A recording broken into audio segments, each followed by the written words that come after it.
everyone. Thank you for taking the time to listen in. I'm Janice Williams. I am the Safe Kids Charlotte Mecklenburg coordinator.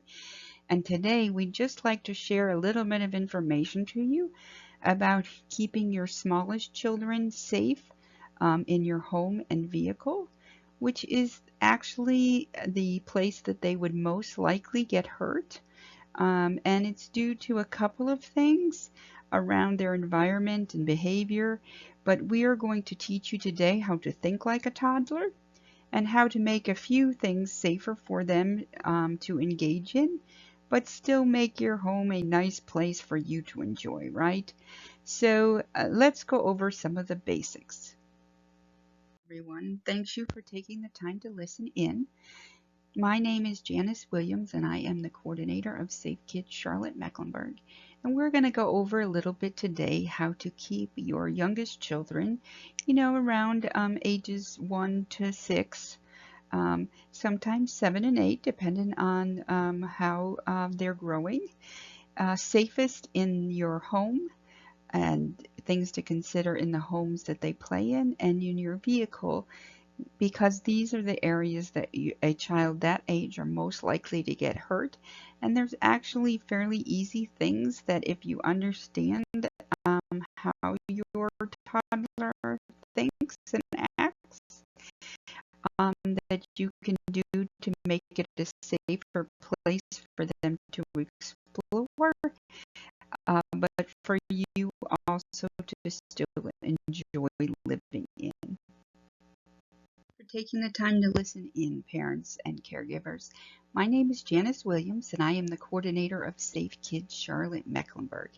We are going to go over a little bit about how to keep your children, your youngest children, probably around age 1 to 6, 7, 8, depending on how they're growing, safe in your home, in other people's homes, and in the vehicles where they are most likely to get hurt at this age.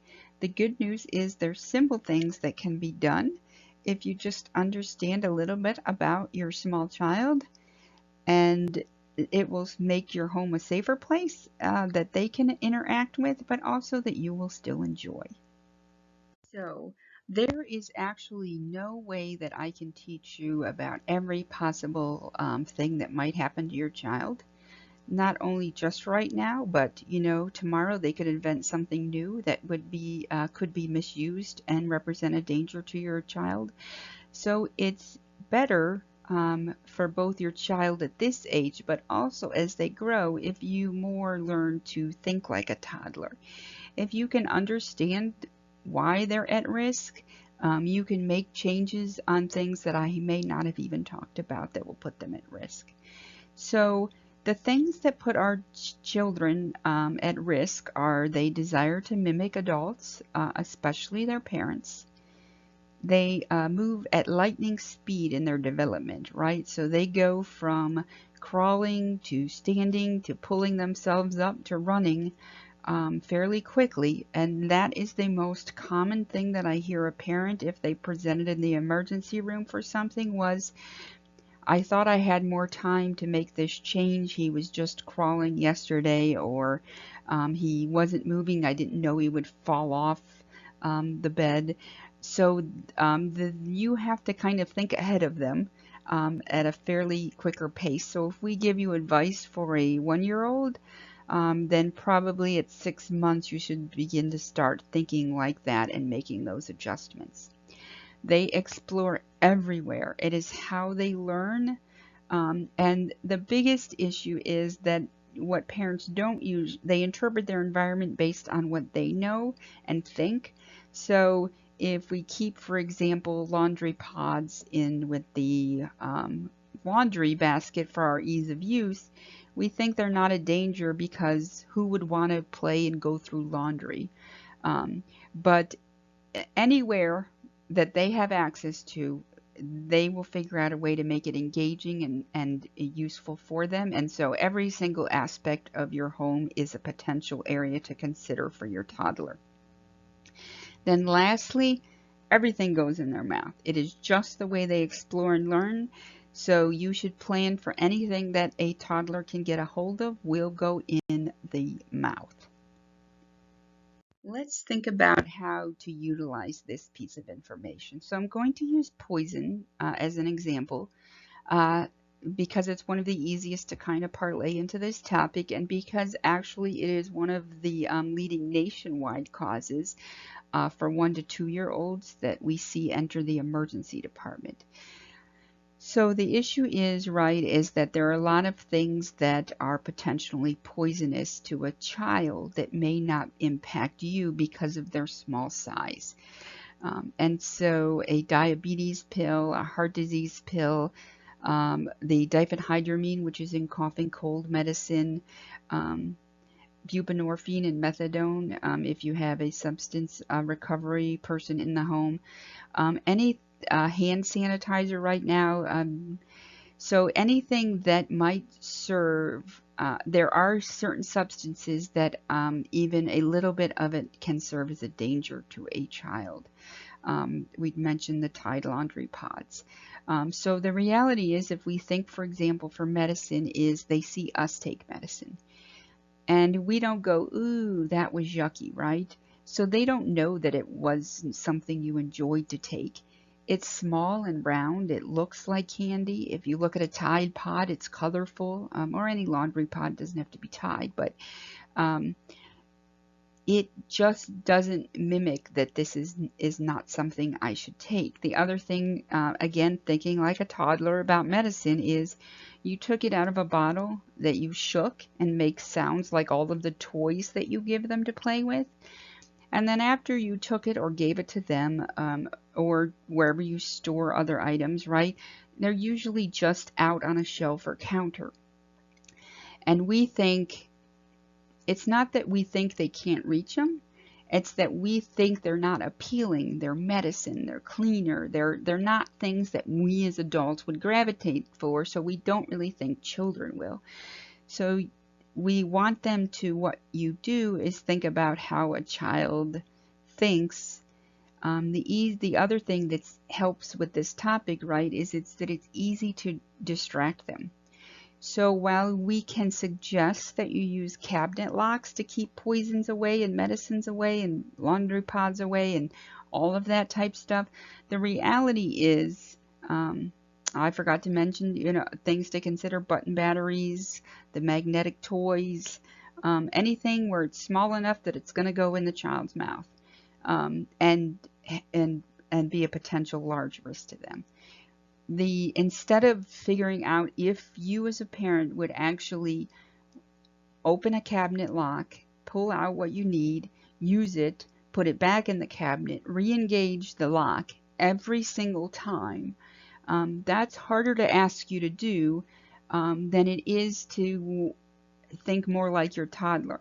If you put whatever it is away behind a door, up high so they can't see it, it's out of sight, and hand them a coloring book or toy, they're immediately redirected.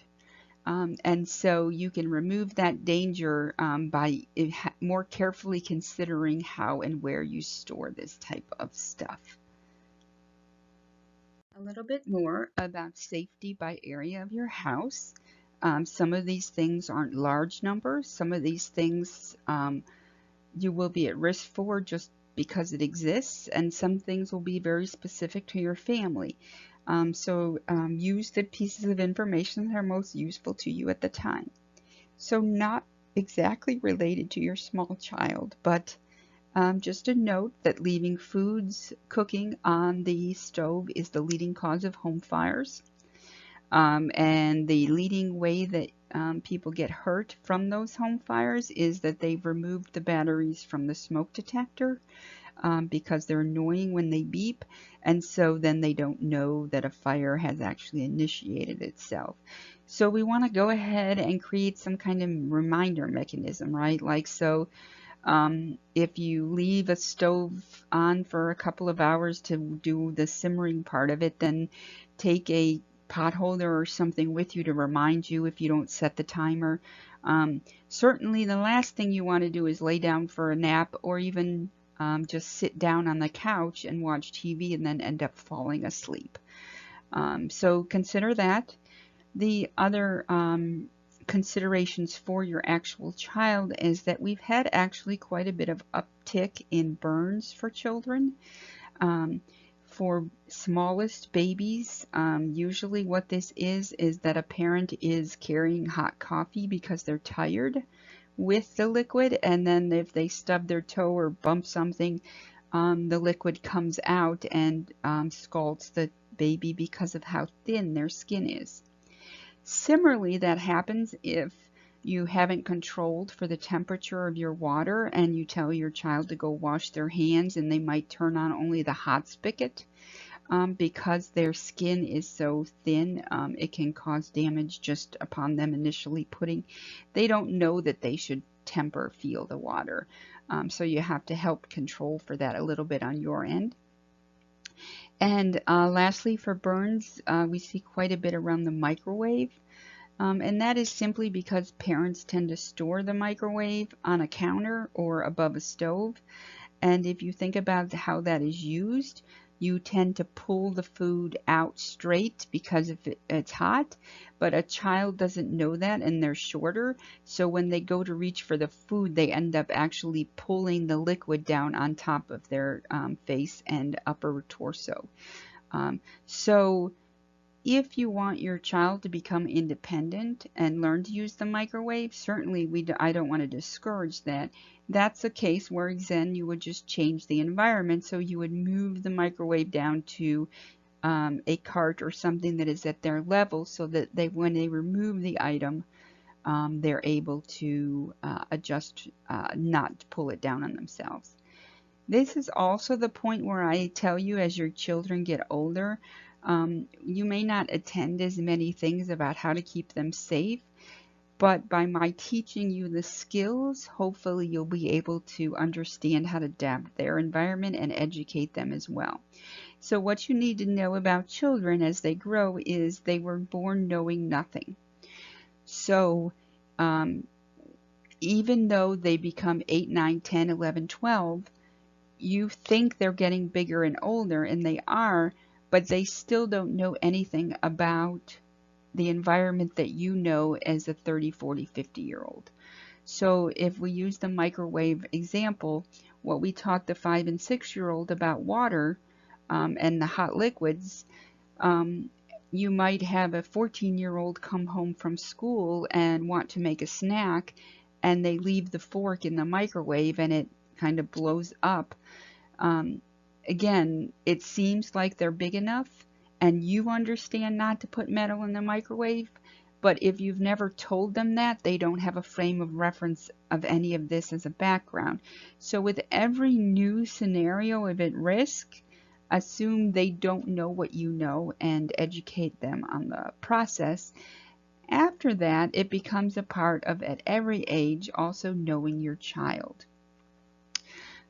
So I use this example now, but we'll go over it later on, right, is that I have 2 children. One I will tell to wear a helmet when he's riding a bike or scooter, and he will go, okay.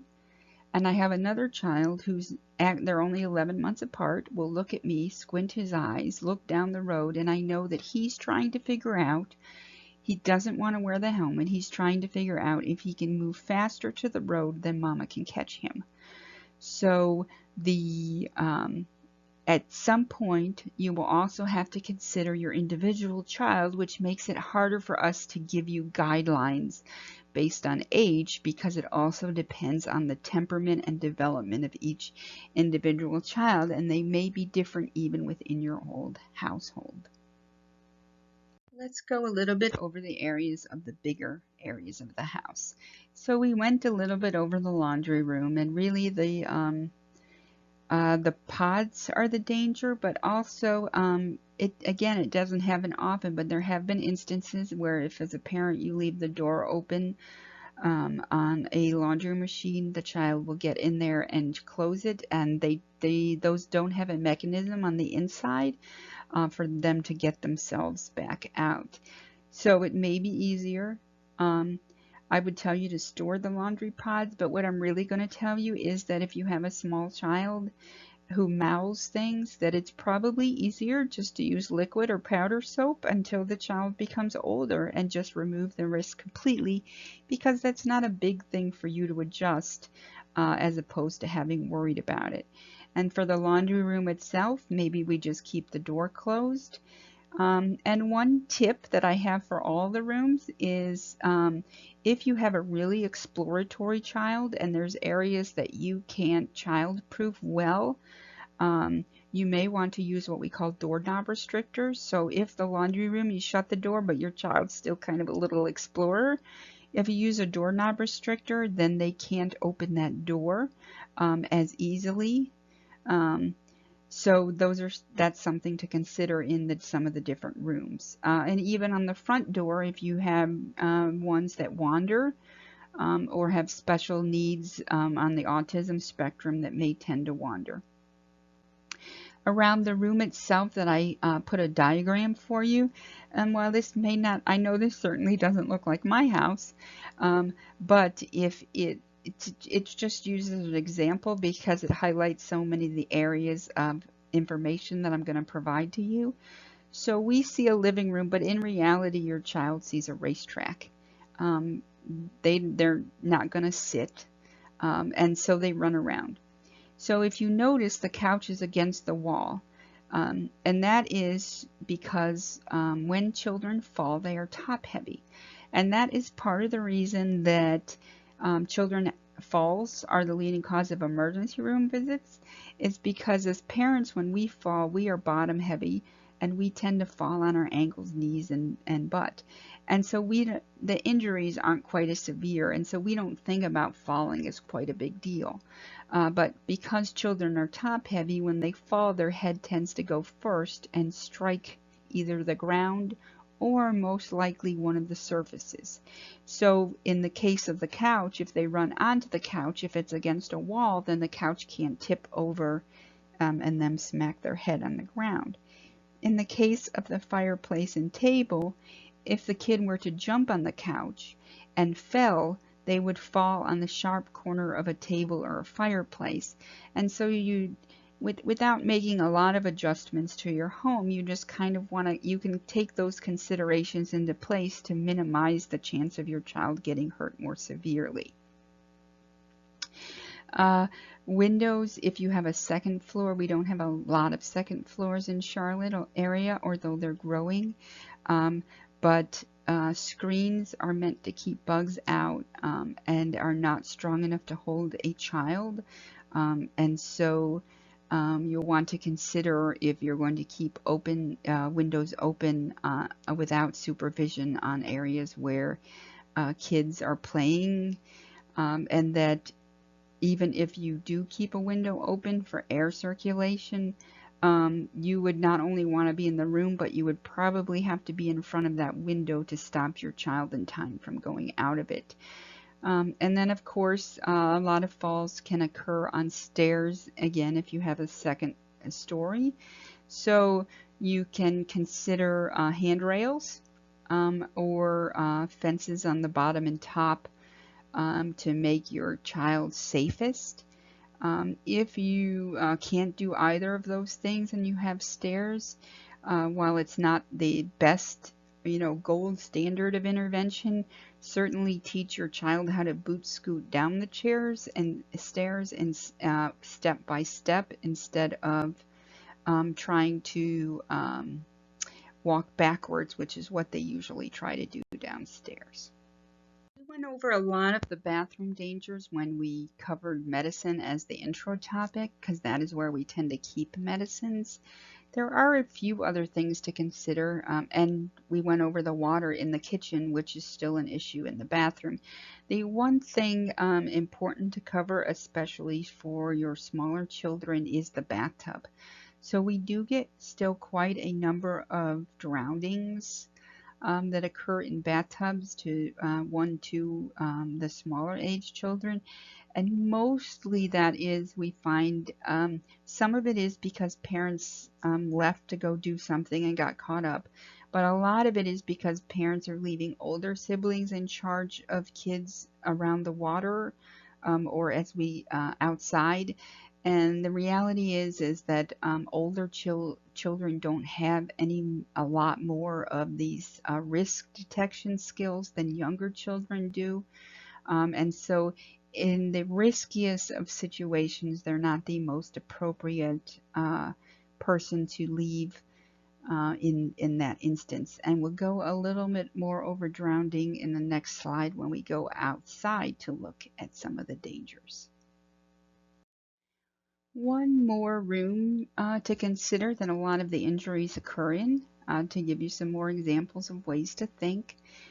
So again, we're back to falls, but adult beds and even some small children beds can be pretty high off the ground, and they're simply like a trampoline to a little one. So we want to go ahead and remove that temptation by keeping them out of the bedroom, or lower the bed closer to the ground, or at least move 2 of the 4 sides of the beds against the wall. Anything we can do to minimize what might happen. Now, I do want to be careful. I am going to assume that if you have an infant, they are not in the bed. Or that you're sleeping the child in the adult bed, so that if you have lots of pillows and comforters, or you move the bed against the wall, you don't create a suffocation risk if they fall asleep. It's not a large topic for your older kids, but certainly if your children are under the age of 1, want to emphasize that they should have their own crib for sleeping space, and it should not have any fluffy materials in it to reduce the chance of suffocation, and that is even if you use a pack and play as well.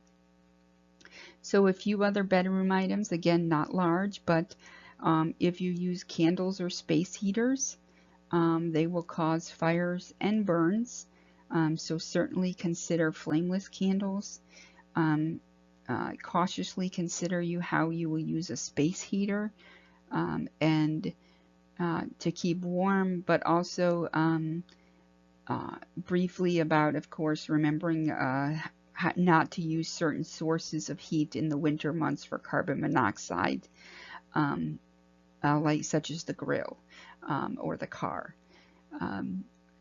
Again, not as high of an issue, but in the bedroom or even the living rooms, so our furniture is getting a lot lighter, and so kids are tending to use it to pull themselves up and reach up, and so because it's light, it tends to pull over on top of them, and can cause a large amount of damage. And then lastly, as you see in the picture, I do feel obligated to tell you that firearms are dangerous around children if they're not stored correctly. I won't suggest that you can't own a gun, but be aware that even 25% of 2-year-olds can pull the trigger of a gun. And so where you store it, how you store it locked with the ammunition separately is going to be safest for your family in every single instance of having a firearm present. And then we will go over some of the other items around firearms for some of the older children. But as they get older, certainly have a gun predisposes some danger to your family and the community and themselves, if they can't quite handle conflicts in a safer manner, and that might be of a risk for your family. So consider that when you're looking at some of these things in your home or the homes of those that you visit. A lot of injuries happen in the summer and during holidays because adults tend to socialize when they're visiting, and nobody's looked at the environment for the children, and nobody's made it the job of somebody to watch the children. Let's move outside. Believe it or not, outside can pose a lot more potentially bad outcomes if things happen than inside, because of the severity of what happens outside. So let's go over a few. Some of them may not apply to you, but they're good information to know if they do later on. So if we go back to the water, We talked about the bathtub. Pools are an enjoyable source for families, especially here in the Carolinas. But what you really need to know about drowning is it's a silent killer. So your child will not start flailing around or screaming. They will simply sink under the water, open their mouth, and swallow it, and that will be the end of it. You will not know your child drowned or is in trouble unless you are actually within what we call touch supervision. So a little like the window, you must actually be within hand's reach of water for the best protection of your child, which makes pools an area for supervision as a designated water watcher, and again, not an area where we bring people for parties if there's open water without somebody's role being it to be watch the children and the water surface. If you do have a pool, you need to remove the stairs that they climb up on, the toys. You need to consider how you place it so that they can't use a tree or a bush or somewhere else to get the water even after you remove all of that. And if you cannot supervise them 24 hours, in our area, it is required that you have a 4-sided, 4-foot to 5-foot tall fence with a self-locking, self-latching gate. And so while the ordinance requires the pool fence to be on the sides protecting your neighbor's children as a public health hazard, we encourage you to consider that 4 side of the fence from your own home, because that's where the danger is to your children, is getting out without you knowing and having access to that water. The other easier thing to do is to consider safer water play. So you might want to consider slip and slides and sprinkler water as ways to keep cool instead of pools, if that really is an issue about being really careful and on top of access to water. Home playgrounds. It's a larger issue when we get out to the community playground, so I'll cover it. So the reality with the playground equipment is that when you go to buy it or when you go to a playground, you'll see it has ages on it. So those age recommendations are based on the level of injury that your child will encounter if they fall off of it. So when it says 3 to 5 and your child looks at the big 12-year-old slide and you go, sure, let's get that one. What I want to tell you is I'm not going to tell you no. I just think if you understand, you know how to keep your child the safest. So again, for backyard playground equipment, if you get the one that's aged for them, they can use it without your supervision, because even if they fall off of it, it's not a big deal.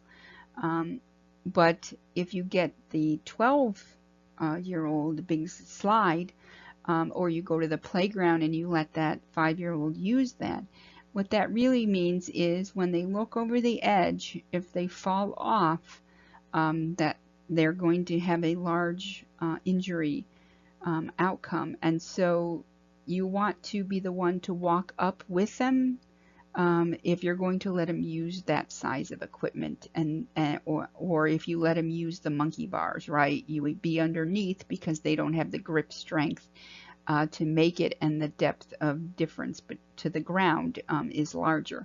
So a lot of this, there's not stuff you can't do. You just have to think through how to make it safest. Dogs, you want to teach them how to approach a dog, or better yet, not to approach any dog without the owner or your permission and assistance. I love everybody's pet. I'm not against pets either, but they are animals, and children don't know their signals about when they don't want to be approached and you never know what's going to happen. Lawnmowers, again, another one where it's not a huge issue as far as numbers, but if it happens to your child, it will be very impactful. So children, smaller children ages, It's not that we want to talk about you not having them mow the yard.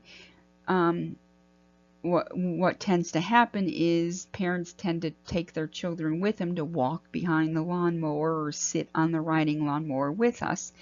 And if the child slips and falls, there is no stopping mechanism on that lawnmower, and so they get sucked underneath and it does quite a bit of damage. So the lawnmower is a very powerful machine that's really not designed to be interacted with kids. Two more small areas that we'll go over. The road as a walker, and you may not even think of your child as a walker, but because cars go very fast and are very heavy, they do quite a bit of damage when a crash occurs. And so some things to consider when you're for your smaller child is we don't want them anywhere near a roadscape by themselves. And when they are, you should be holding their hands. And if you have a rambunctious child, you might even consider holding their wrists so they can't pull away from you. And a typical child injury doesn't look like I'm conveying it to you, right? So what you think of is, well, I don't let my child walk to the neighbor's house alone. That's not usually what happens. Usually what happens is they dart ahead of you in a parking lot to run across the street, to run to the store, and you didn't have your hands. You might be using a bus, and if you're crossing a large road, you might begin to cross and stop for half the lane of traffic because you see another car coming, but you're not holding your child's hand and they don't know to stop either. Your child might be playing in the driveway, and people might come and exit and not see them. You might let them play in the front yard and their ball falls across the street and they run after it without looking. So that's kind of what usually happens in a child pedestrian injury, is really considering if you're near any type of place that a car is, that you're holding their hands, and that all of the playing is in a secured area where it can be away from the road. So lastly, we'll go over cars in the next slide. So, traveling in a car. This is probably the topic we get the most questions on. It's probably the most complicated topic, and it's probably the hardest to make sure that you do right. I will give you the best advice that I can under a recording, but you may have to get assistance from a technician. You cannot go to any police and fire department. That is not the way it works any longer. There is a training, and so only certain locations do them, and so they're called permanent checking stations, and so there's only certain days and times and locations that you can go for assistance. And you can also refer to the Car Seats YouTube videos, and they may be able to help you to start with as well. But some of the basics are, there are 3 basic types of seats. They go to start with the one on your far right as a rear-facing seat. We want you to leave the child rear-facing as long as you can.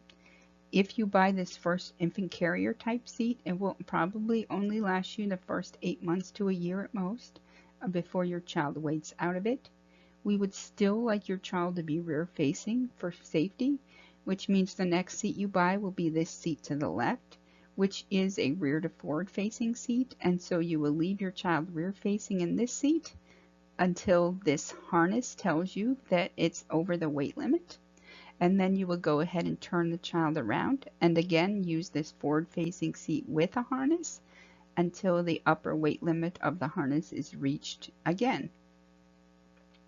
Then the last seat you will use is the booster seat, which boosts your child up to fit into the adult seatbelt. The other little tip here I'll give you is if you are an income-strapped family, or if you're a family that needs lots of transport options, right? So maybe you have 3 cars, dad's going to pick them up, mom's going to pick them up, grandma's going to pick them up. I would not buy this first seat, or I would only buy one for the main car, because it's not going to last you a full year probably. The rear to forward facing seat will last you from birth until the child could be 8, 9, 10. Again, it depends on the seat that you buy. Um, but then you're only looking at one expenditure all the way till this little $15, $20 seat is the only thing left that you need to make your child safe in the car. So we can't give you a lot more guidance than that because every seat is different about the weight limits that they will allow. So all we can tell you is that rear facing is safest the longest that you can leave it, and you will leave it up until the weight limits of the seat. So just because I say rear facing is safest doesn't mean if that seat tells you that the end of the weight limit is 30 pounds that you can leave a 35-pound child in that seat. If you want them rear facing and the seat limits have ended, then you have to buy the next level of seat up. And it is the same with the forward facing seat. The longer they're in a harness as opposed to the adult seatbelt, the safer they are, but every seat is different into how long they will let you use the seat of the harness than the seat that you bought. What I will tell you is why all of that is changed. Every car seat is crash tested the same way, so that there really isn't safety-wise one seat better than the other. It is that there might be more bells and whistles, or as you see here, they're trying to put 3 seats on one seat, so there are seats that are smaller and so work in different situations. There are also seats, I've even seen a seat that says if you have a belt buckle that isn't flexible, that this seat won't install correctly in your vehicle. The complicating factor is it's the seat that you're going to use right every time and that works for your child and your vehicle.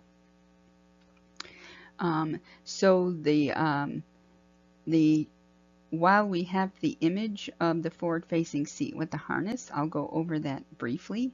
So when a child is rear-facing, you want this harness, a strap, to go below their shoulders. And when it's forward-facing, you want it to go above their shoulders. And there's usually adjustments on the back that let you do that change it as your child grows. You want it to be tight so that you can't pinch this webbing. If you can pinch it, what it means is that in the event of a crash, it could be loose enough so that these areas separate and your child will still come out of the seat.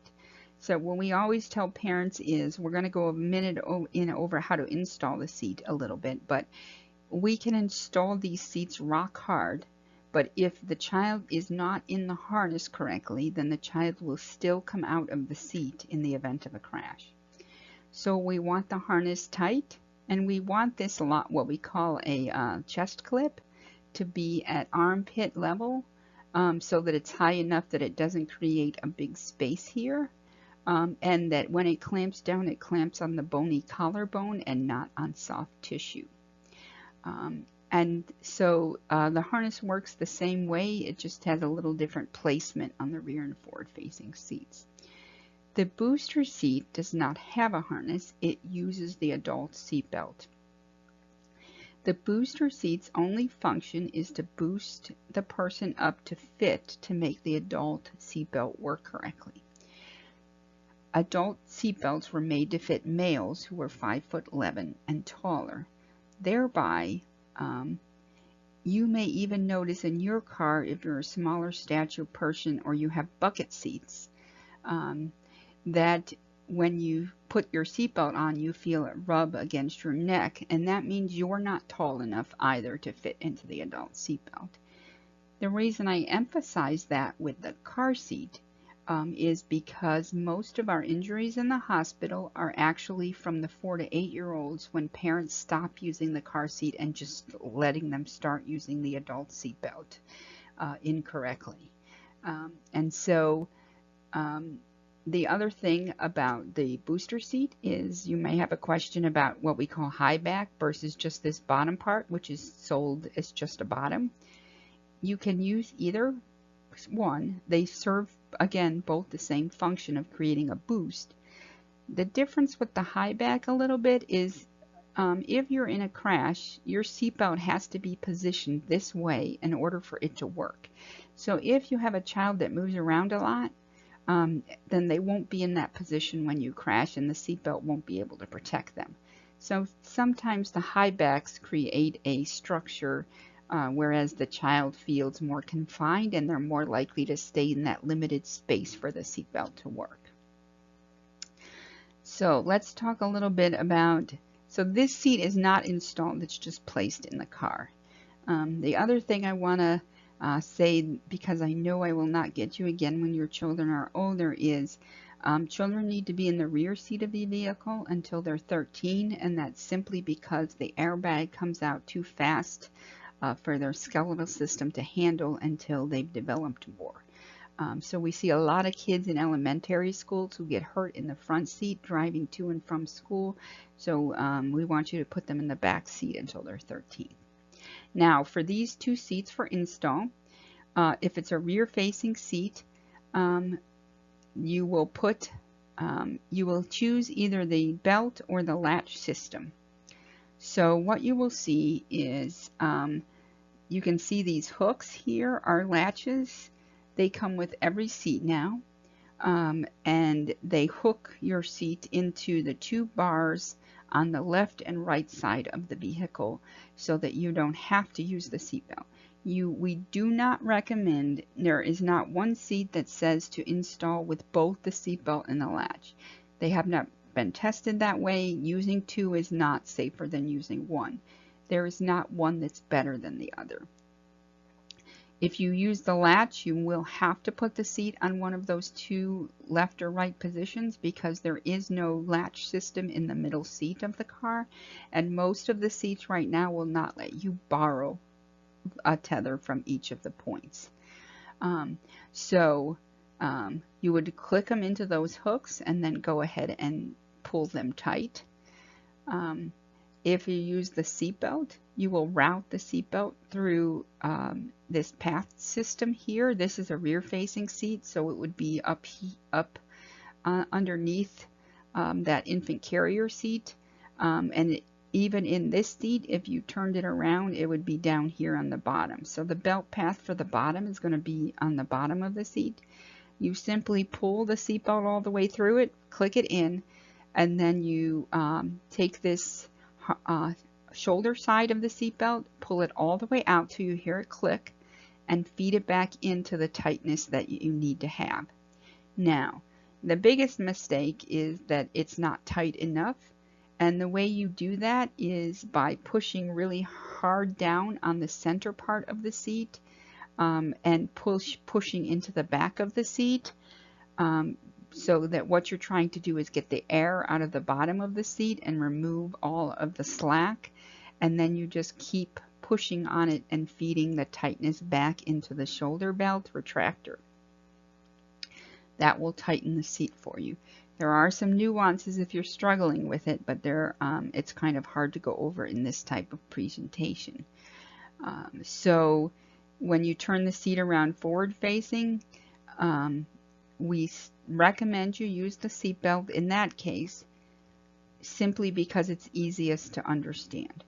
So the seatbelt, there is a hole in the back of the forward-facing seat, and you will do the same process. If you choose to still use the latch, then you must read the stickers on your seat. The latch system weights out at about 60 to 65 pounds of the weight of your child and the seat. So if your child's around 30-35 pounds, you will have to switch to the seatbelt method anyway. And it's different because the weight of each seat is different. And so you would read the stickers on your seat as to when, if you're going to use the latch initially rear facing, when is the absolute weight limit of your child that you have to remove that latch and use a seatbelt to install. And then in the forward facing seats, there'll be on the back of the seat a strap, we call a tether, and that will go over the back of your car, the car's vehicle seat itself, and there'll be a hook, usually on the back of the seat, sometimes on the ground, and it'll have a little picture of a child and that is called the tether. And you hook that in to keep the forward head of the car seat from moving too far ahead and pulling the seat out of its alignment. So the tethers do have to still be used in forward-facing seats. Kind of the basics of cars and vehicles. So if you have any questions, the best thing to do is to find a checking station and a technician who can help you. I want to sincerely thank you for taking the time to learn a little bit about keeping your children safer. It is the largest heartbreak as a caregiver when you lose a child. And to think that there were things that you could have done to make them safer, we want to take that burden away from you a little bit, so that as your child goes, also remember that their risks change. Everything is brand new to them. So learning is what your job is as a parent throughout their whole life cycle. And then, of course, tempering that with the environment and how your child is developing and thinks. And it's going to change based on if you change house, where you live, where you visit, where you play. And so thinking through of every situation is going to keep you safest. And they'll even change their risks based on winter and holiday decorations and summer. Snakes come out and different things happen. But if you understand that your child is curious what a snake is, I don't have to teach you about snake safety. It's kind of you look at your yard and try and make sure there's not areas where snakes will want to live, because you have a small child who won't know to not interact with them. So if you think safely, your child will be safe. And if you have a question or need to contact us for any reason, safekidscharmec.org is our website. We don't find parents want a lot of checklists, so those aren't on there. Instead, there's an email. You can email me questions or information, and the calendar function will have any of our local car seat stations on there for you. Again, thank you, and enjoy your children, and I hope you are both safe.